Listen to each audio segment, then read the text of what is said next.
এই মেয়ে আপনি হরেন দেন কা? দেখেন এই জায়গায় চেয়ারম্যানের ছেলে। এই আমি বারে বারে হরন দিতেছি, তোমরা দেখো না রাস্তা আটকিয়ে তোমরা কি করতেছো? আমি এখান থেকে আমাকে যেতে দেবে না? হ্যাঁ মেয়ে, আপনার সমস্যা কি চেনেন? আমরা কার সাথে হাঁটি জানেন? এই চেয়ারম্যানের ছেলে। আরে তুমি চেয়ারম্যানের ছেলে হোক আর যাই হোক, তুমি সরকারি রাস্তা তো আটকাতে পারো না, আমাকে যেতে দাও। তোমরা এরকম বেয়াদবি করো কেন? ওই মেয়ে এলাকায় নতুন, এটা কিন্তু ছোট ভাইদের কথা কইছি, কিছু কইনি আপনাদের, বুঝেন না? এখান থেকে আমরা শর্মুড়া রাস্তার ওই পিছিয়ে ঘুরে যাবেন, ঠিক আছে? কথা ক্লিয়ার। গাড়ি ঘুরান, গাড়ি ঘুরাইয়া ওই রাস্তা থেকে যান, আমরা এখান থেকে শর্মুড়া।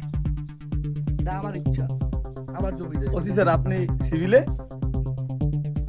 এই তোরা যেন কি বলছিলি?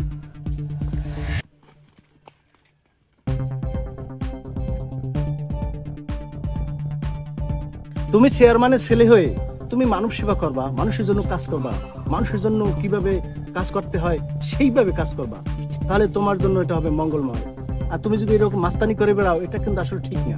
আচ্ছা স্যার, এবারের মধ্যে ক্ষমা করে দেন, পরের বার থেকে এখন আর এমন হবে না, ঠিকঠাক মতোই চলবে।